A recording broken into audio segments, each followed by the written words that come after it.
Welcome to today's edition of Mainstream. आप सब ਨੂੰ ਹਰਪ੍ਰੀਤ ਸਿੰਘ ਤੂਰ ਵੱਲੋਂ ਪਿਆਰ ਭਰੀ ਸਤਿ ਸ੍ਰੀ ਅਕਾਲ, ਨਮਸਕਾਰ, ਆਦਾਬ and shalom. Today is the primary day in New York as well as in Florida.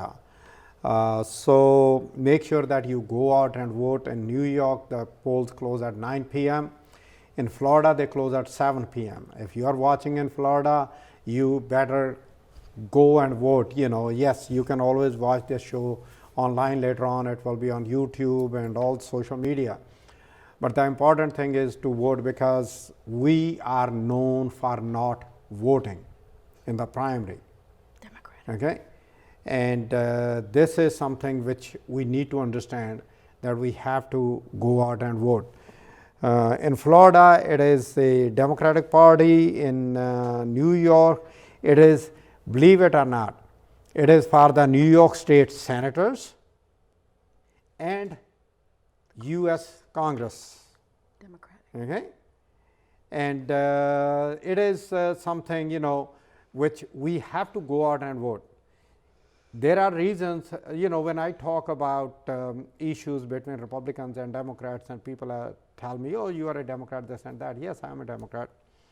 But when I am sitting at this chair, I am neither Democrat nor Republican. If there is something which is off on Democratic side, I will always say, and I have always said it. But today we have to prove that, okay, we do participate in primaries, okay, and majority of our voters, the South Indians, the vast majority is Democrat. So you better get up, get out and vote. Especially in New York City, there is one more thing which will matter, and that is redistricting of the New York City for city council districts. And for city council districts, the district boundary lines are still being drawn. The commission is still listening. They are holding their hearings, and hearings will go on, and sometime in September they will come up with some boundary lines.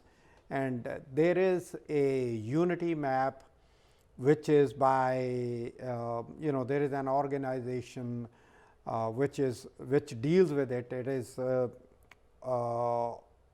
Asian American League, South Asian Legal Advisory something, SALDEF, that's how it goes by. And they are talking about it, and after the break I will dig it out and I will let you know. Legal defense and education. And so what happens is, if we go out and vote today, that data is going to be used for making those districts, and it matters. When the census took place in 2020, I was on the show, I was on the social media, I was with the census, and I was going out and telling, for God's sake, please get counted. And sometimes people say, oh, I don't have the document, they would know where I am. They already know where you are. So what's the big deal? But yes, if you don't get counted, you don't get your, the government owes you, because you pay the taxes, the services come to you from those taxes. If you don't get counted, that money goes somewhere else. Same way, when you don't vote, those who are citizens and who are registered to vote, they lose it. Even though within New York City, the green card holders were given green light to go and vote, but it was challenged in the court. Right now it is being challenged. It is in the court. As we talk, green card holders cannot, let me repeat it, green card holders cannot vote, not yet. But citizens, they can, if they are registered as a Democrat or a Republican, wherever the Republican primary is, because a lot of places there is no Republican primary, because if they know that it is heavy Democrat district, they will put up a candidate just to show a candidate, but they don't go for primary. But yes, in Democratic primary, there is there are a lot of people. Next is, I'm going to talk about Mar-a-Lago search by Federal Bureau of Investigation. A simple question for me, which I ask everybody, and I'm going to ask you also. Just ask yourself, if you take somebody's property, what the government will do? The cops will already be coming in, arresting you, producing you in front of the judge. But here, because he was the president of the United States, and believe it or not, today his own team released a document where he proved, that document proved everything against whatever he was saying, because they tried to get all the documents from him by negotiating, talking to them, talking to his attorneys, and at one point his attorney even gave a, in writing that everything, whatever they owe, they have already turned over, which was not true. There is a classification of documents. So classification is, there is a regular document, there is a top secret, then there is a SCI, TSSCI. What is TSSCI? TSSCI is top secret secured compartment investigation. That's where those documents can be viewed, which means even the Speaker of the House, Nancy Pelosi, cannot go into that room with any device on her, whether it's a smartphone or any listening device, any camera, nothing. There is nothing in that room where somebody who is in there, either they can capture the sound or take a picture. That's where those documents can be viewed, and those documents were found in Trump's custody. Now the question comes in, he was never a person who can be trusted. The FBI and CIA, being the president, gave him some of the briefing, and that briefing which was given to him, he shared that briefing with his friends in other countries. Those friends, when the CIA found out about those sharing of information, they immediately pulled out the people because it was imminent danger to their lives. At that, the whole thing set up the American intelligence way back. They have to reestablish some of those intellectual or intelligence gathering people. So anything which is looked at TSSCI compartment, that's where those people are sitting. If you think that there is nobody who is compromised in Prime Minister Modi's government, you got to think again. If you think that there is nobody compromised in Biden's administration, you got to think again, because it could be anybody, anywhere, and that is the information which is the issue here.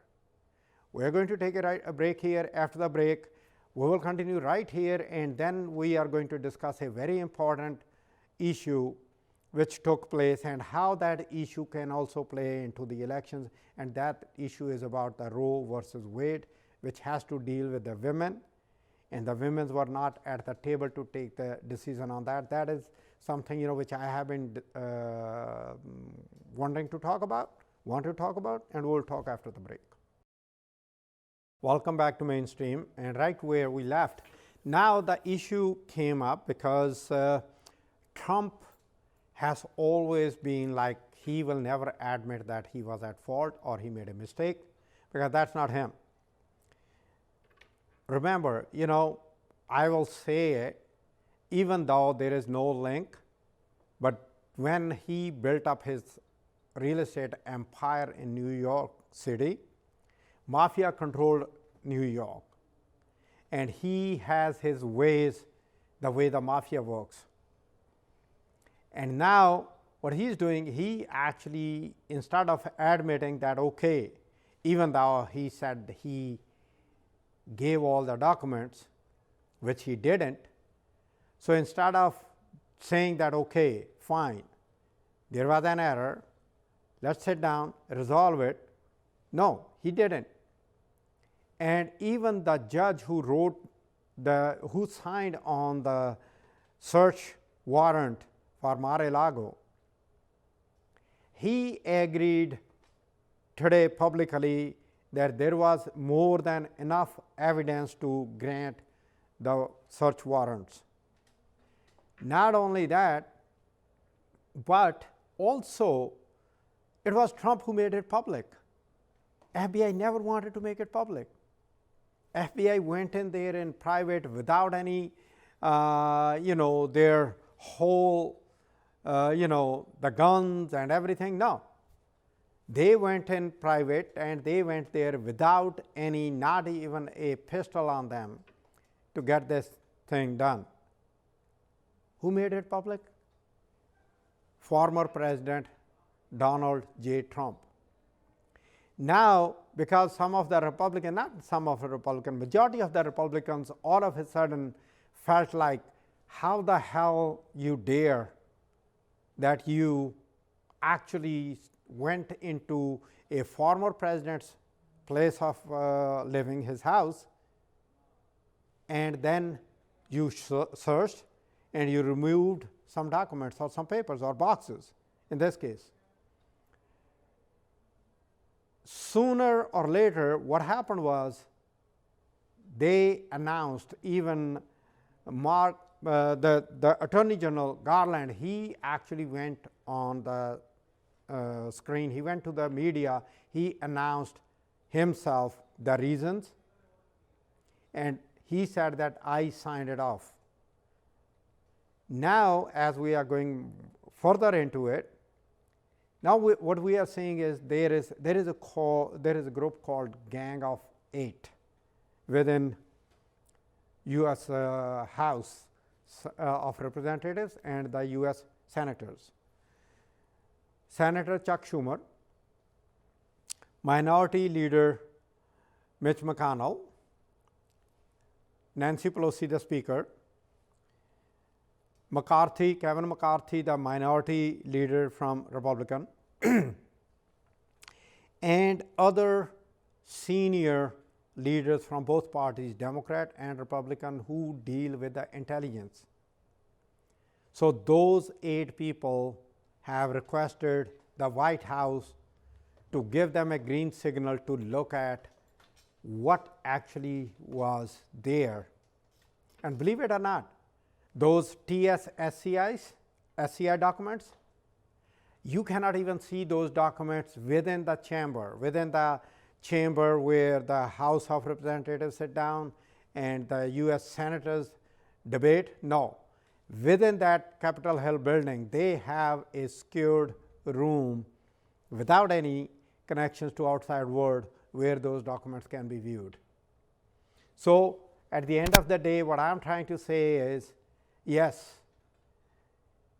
it does not look good when a former president's house is searched and boxes are removed of a value where the American citizens can get killed or their sources can get killed in the process. And that's what is the issue. So talking about that, also let us also talk about how the Roe versus Wade was killed. Originally, it was 1972 court case which was decided and gave the women right for abortion. Since then, Republicans have been trying to chip at it one step at a time. And this year, in June, finally they were able to get the Roe versus Wade overturned. And to do that, they appointed 3 justices to the Supreme Court via Mitch McConnell and Donald Trump. There was a vacancy which took place when Obama was president in January of 2016, but Mitch McConnell said that He is outgoing president, and I will not give him the luxury to appoint a Supreme Court justice. In other words, a justice who is more aligned with the Democratic thoughts than the Republican thoughts. For 11 months, more than 11 months, as soon as Trump became the president, Neil Gorsuch was appointed by him immediately after that, and he was confirmed just like that. And then Ruth Ginsburg, when she died, she actually died less than 3 months before the election. But Mitch McConnell said, no, it cannot wait. The vacancy has to be filled because he was the Senate majority leader. This is where the politics comes into play. This is where politically you have to be in the game. You have to be at the table. And I cannot say forcefully enough that unless we go out and vote today, we will not have our place at the table. We are still going to be on the menu. I will explain that later on, but let me first bring on the guest who is going to talk about it. And she happens to be and that's exactly what I wanted, that somebody who is a doctor, who practices medicine, especially in Ayurveda, and she can talk about from the women's perspective about it. And you have seen her on the show before with me. And let's welcome Bhaswati Bhattacharya, Dr. Bhaswati Bhattacharya. Namaskar. Thanks for coming in. Okay, you heard me. I did. Okay. Give me your opinion first on Roe versus Wade overturned. How you felt when it was overturned? So I have two opinions. One is, as you said, when you sit at this table, you're not a Democrat or a Republican, you're a neutral person. As a physician, we're required to be neutral because our legal boundaries are set by the state in which we live and by national policies. So when abortion is illegal, doctors are not allowed to do abortions. When abortions are illegal, we are required by law to learn about them unless we sign a waiver saying that we have some religious, exemption, but basically we have to learn about them in med school. So when I first started training, abortions were coming out of this Roe versus Wade, and as you said, 1973, there's a legal pseudonym called Jane Roe, and Jane Roe is not the name of a person, it is the name of all women, but there was one woman named Norma who wanted to have an abortion because she already had several kids and she felt that she wouldn't be able to do justice. And so she went, and the district attorney in Texas at the time was Henry Wade, and so it was Roe, the plaintiff, versus Wade, the government person. And so he said, you don't have the right for an abortion. But Blackman, who was the judge, said, no, you know what, the woman does have the right to choose whether or not she wants to keep the baby, because she has to carry the baby and then she needs to bring it up. And sometimes there's a man there, sometimes there's a whole family there, sometimes there's a village there, but sometimes there's no one else there and the woman is left alone to take care of the baby, and so it's her right. Now, I'm interpreting a few things in there because in India we also believe that people have a very strong individual right. India is one of the most amazing nations when it comes to individual rights to health care. Does everyone have national health insurance? No, but they have the right to choose what they're going to do with their bodies and how they want to get treated. If their belief system says that they want a Buddhist funeral or a Muslim ceremony or a Hindu ceremony or a Jain ceremony, they're allowed to do that and it's respected.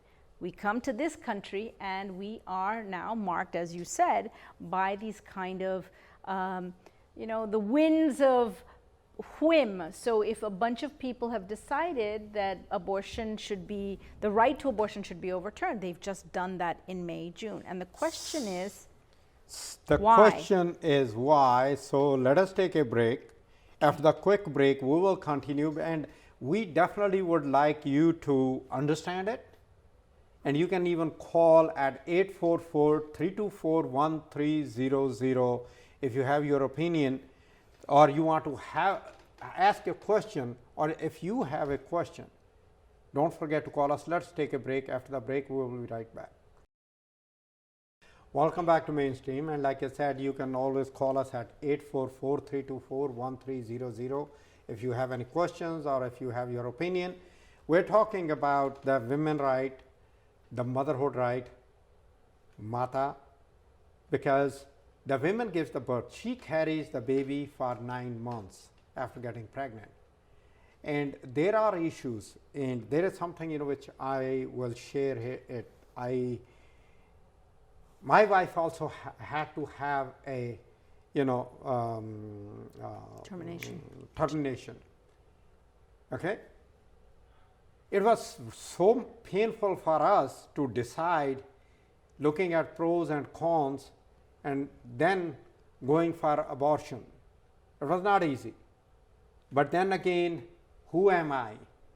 We have a woman to talk about it today, and she's going to talk about how, from the women's side, you feel when you have to make a decision where you are going to terminate somebody who you are already carrying in your body, and why you have to decide for that. That's right. So we, in India, we say Bharat Mata Ki Jai. So we have a respect for Mata. And the decision of the woman is usually a completely 360 decision, including the in-laws and the house and the other kids and the husband and how much money is being made. And if she decides that she can't bring up that child properly, then she might make a decision that she better not have this child. And then there are all kinds of horrible things that happen. In your wife's case, it was a decision between your wife's wellness and her being able to survive versus carrying the child and maybe the child dying and your wife dying. So she had to make that decision. And that's one personal situation. Last week with Jamie Chaney, she also talked about her decision, and it turns out that she also had a medical state, and that's why she had to choose it. So there are many women, they're not saying, oh, I just want to terminate the pregnancy. But there are women who decide, where I am in my life, I better terminate this pregnancy. Because either I don't know who the father is, I was raped, or I don't know what happened, but right now I'm not going to be able to finish this other obligation I have, whether it's college or something else. People feel that women do not have that right to decide. And what's actually very astounding to me is that American men, of which should I say American men sat at the table. They didn't say, all the people who are in Congress who have wombs, let you please come and be the first 50 people to speak about the issue. They didn't give women the choice. I was going to ask you same question, that this is what baffles me, that in United States, throughout the United States, in each state, the debate is taking place, but who is debating? The men. Men need to take a back seat here, and they need to close their mouths and listen with their ears open to what women have to say. There will be women who are pro-life. There will be women who are pro-choice. There will be women who are angry. There will be women who are fearful. But they need to sit and listen to that. Now, maybe they don't want to listen because their whole life they've been listening to their mother, their sister, their wife, and their daughter, and they think, oh, I already know. But let me tell you, the people in Congress that made this decision were making it without consideration of the issues of people of color, people of lower socioeconomic status. And as far as I know, everyone in Congress has health insurance, which is not the case for everyone who is a woman in this country. Whether and they won't let the people have insurance under Obamacare either. Well, those are which is no, not but they a perfect solution. They say they'll give insurance to the child for infant care and vaccinations, and that's it. We don't need that kind of money. We need the money for food and clothing and care in the early years so they can develop, so they don't have lead in their blood, like the kids in Flint, Michigan in the it wasn't 19, it was 2016, no, it was 2015. There's a lot of medical issues in which it's important that we listen to women who make decisions. Now, if someone says to me, well, are you pro-choice? They don't say pro-choice, they say, are you for or against abortion? And I say, I am for each case making her own choice, which they call pro-choice, right? I am pro-life in the sense that I don't want to see people murdered.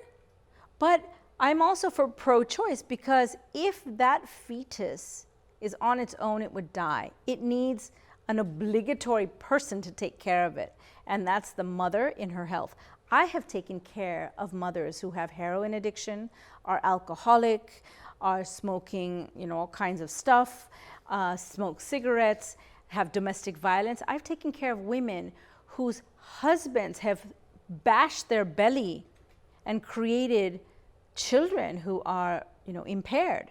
I've seen those kind of situations in which the pregnancy, that 9 months of incubation, is very tough. And if a mother says, I don't feel that I can bring this baby safely out into the world, we have to at least listen to her. And that's my opinion as not only a woman, but as a doctor who thinks about the well-being of society as well as of an individual. Now, if anyone disagrees, I'd love for them to call and we can, answer their question. But I've answered this question for thousands of women, thousands.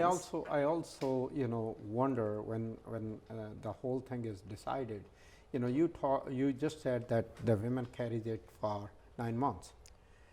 I go even beyond that. After the kid is born, Yes. okay, if you don't have the food on the table, Or in the and bottle. you have to go out Yes. begging or looking for somebody to feed you or the kid, is not that called dying every minute, every day? So my parents lived through the famine of Bengal, several of the famines.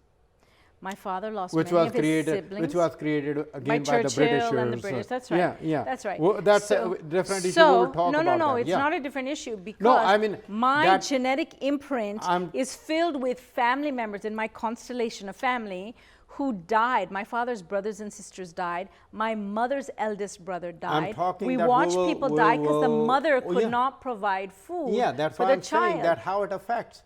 That's how it right. affects. I'm not saying that how malnutrition will affect the baby, but what I'm talking about, we will talk at psychologically the other time, is and emotionally. that how it was created that people could not have the food. Everything which was being produced, it was being shipped over to And England the mothers stuff had to like make that. decisions. Should I feed my husband? Should I feed my oldest son who's going to work and take care of us? Should I feed my littlest child? Or eat okay, yourself. I won't eat. And my mother has told me stories that will bring tears to people's eyes. And I've lived through that, and that's in my blood, because my childhood was filled with those kind of stories, as with many people from Punjab and Bengal and parts of India. And so we know what a mother goes through to make sure her kid is fed. Let's take it to America. When my parents arrived in America, some people arrive very wealthy. They have nice jobs, they have, they've got their entrance into Stanford University, and they've got a stipend and all that. But many people come, one of my best friends came to MIT. He got the cheapest ticket. It was like 5 different, segment flights. He came, he didn't have money for food or any provisions. He just had his tuition and like basic stuff covered. And he lived under very difficult means, because on one hand, there's wealth all around at Harvard and MIT. But if you can't afford what other people are affording, you have to think about every $10 that you spend. There are a lot of mothers that arrive with their children, husbands making very small amount of money. And many of you know what it is to really have to cut corners but make sure there's food on the table. An intelligent Indian woman knows how to do that, because in India we have learned how to deal with poverty. Exactly. But the food poverty. Now, in addition to that, how do you give your child the emotional, the psychological, the spiritual depth if you yourself are trying to survive, if there's not enough money, or there's a very adverse domestic environment, and then suddenly you get pregnant again? The woman may say, I'm already having difficulty with maybe one child, or with taking care of my husband, me, and my third person. How am I going to support this child? Doesn't she have the right to make that environment more holistically wholesome for the people that are already living? Many people say, well, then keep your legs closed, don't get pregnant. But that's not always possible, right? It's funny, I know. We are going to take a break right here, and after the break, we are going to talk about how this overturning of Roe versus Wade has created this new awareness, not only in America, but especially in women, and Kansas, where you know, overwhelmingly, the women just came out to vote to retain their right to abortion. We're going to talk about it after the break. Welcome back to Mainstream. Like I mentioned, in Kansas, there was a state bill which exactly, I don't know what exactly the bill said, but it was the right to have the abortion. A referendum was held in Kansas, which is reddest of the red state. And you will be surprised that the women came out and they did not even vote for some of the candidates who were on the primary, but they voted in favor of this law, that they do not want this law to be repealed. And what is happening is, which you being a doctor and more educated, some of the states are even pushing the incest and rapes. Still, the women have to carry it throughout the 9 months till the baby is born. So, do me a favor, Bhaswati. Some of the people, they may even not know what the incest is. Rape, they do understand. You give me the hard word. I know, of course. So, that's why I wanted a woman to be on the show and talk about it. So rape is an action in which a person tries to show their power over another person. It's an act of violence, and they use their sexual organs. It's not an act of sex. It's an act of control.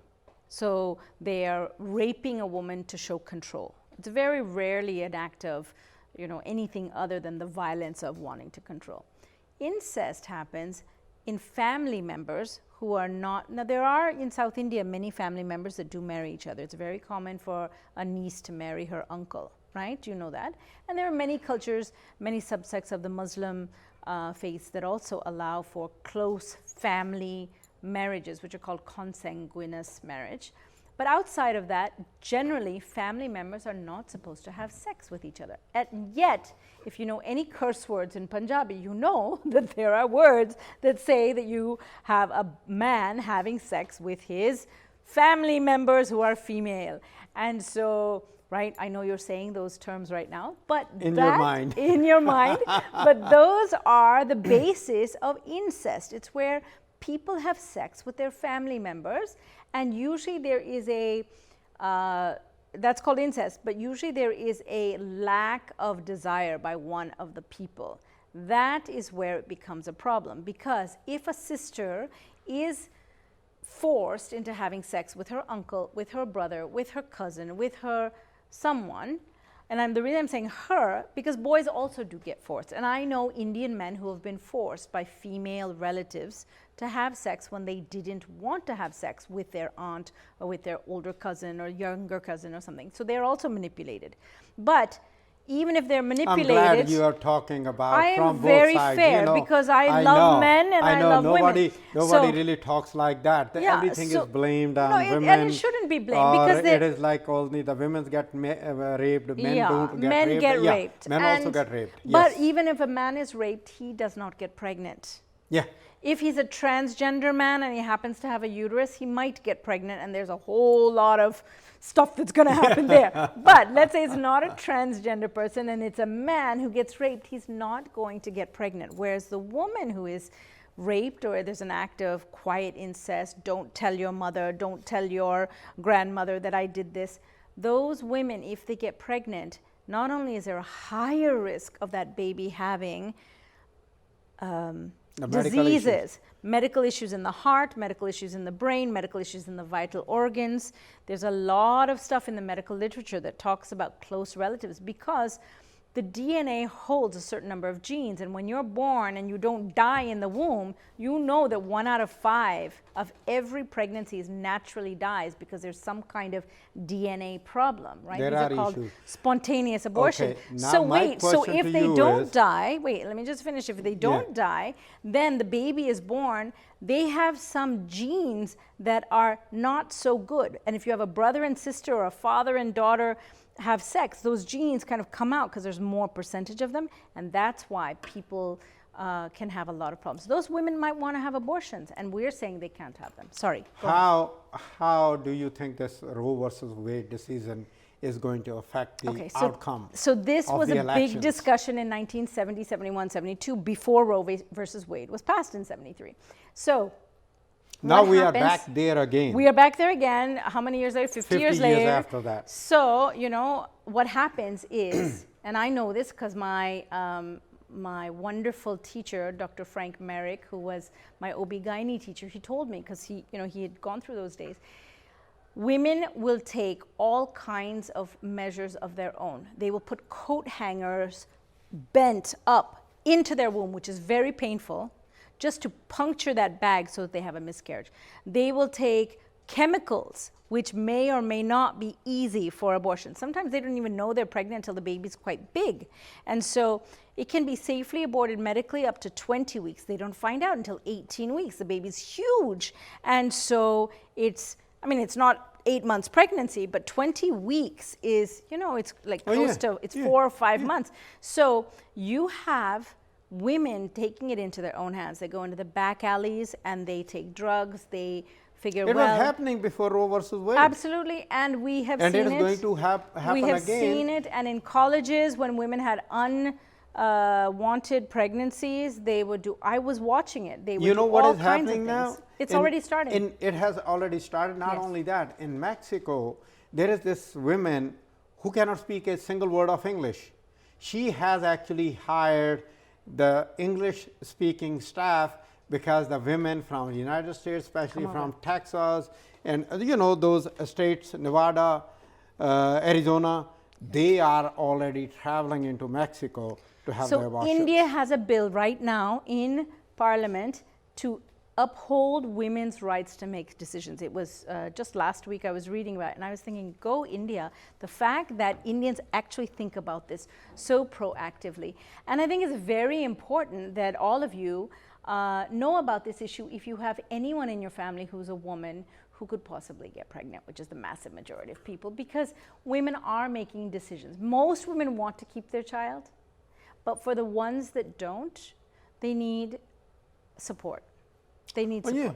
Of course. And there's a lot of decisions around it. And I'm not saying that every woman should get pregnant and then try to get an abortion. That's not what I'm saying. I'm saying that there are all kinds of situations that you and I don't know about, but we need to be open-minded, and that allowance and that compassion to let a woman make that choice in her life rather than bullying her, which is honestly what Congress is doing. The Republicans are bullies. They are forcing everyone to live the way they live.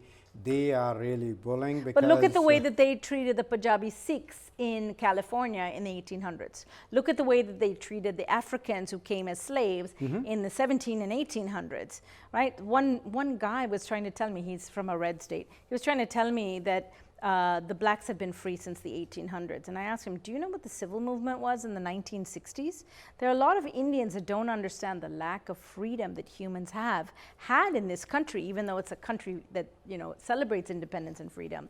And now for us to say Independence Day, freedom, let freedom reign in our anthem, and then on the other hand to say, oh, by the way, 50% of women don't have the freedom to rule their own bodies. Let's give it to the Republicans how I should treat my body. Not only that, even though you say 50%, I think women are more than 50% of U.S. population. Well, and there's also a lot of cool men that stand by those women. So I put those men there too, because there's a lot of really lovely men that I've met that say, wait a second, why shouldn't my female, whether it's my sister or my wife or my partner, why shouldn't she get to decide? They're also on that side of things. Well, yeah, of course. And they don't know what to do because you have these, great people that you were talking about, the Republicans doing this. We can always, By the way, I'll just say, a majority of Indian doctors are Republicans. Oh, yeah. Not only that, but also the majority of the South Asian Indians who are rich, when they come here, they are Democrat. Once they have the money, they become Republican. Right. Why? Because they feel this I made it, so I don't want my money taken away. Machoism that I am the money guy. He wants, or he or she wants to associate themselves with the money people without giving any thoughts to, what actually happens to the rules, what happens to equality. Don't forget that we are here because John F. Kennedy allowed us to be here. We have some of the freedoms because Martin Luther King fought for that. The African Americans so many amazing people fought for us to have as a community we are of today, South as a Asians. community. They did not say, even though sometimes we do come across where they say, oh, yeah, I'm African American, I'm the person who has the right to be here, not you. No, when those rights were won, they were won for everybody. At the dinner after the India Day parade on Sunday, you can go to Facebook and see it. There's a wonderful video of the entire presentation. I think it was Gunjesh Desai that has captured it on Facebook. Eric Adams came, the black mayor, Democratic of New York City, and said, this nation is amazing because we allow people to keep their diversity and to have their own views and their own opinions, and to have, we allow it, whether it's a good opinion or a useful opinion or a bad opinion, we allow that freedom. Oh, yeah. And he's so much in support. He made a statement at the parade that I am here as mayor because this South Asian community voted for me. And I thought about that and I realized, we're the richest minority in this country. So it's very possible that with the donations. Well, that is true. He got a ton of money from South Asians. And with that note, our today's program comes to an end. Until next time, good night and good luck.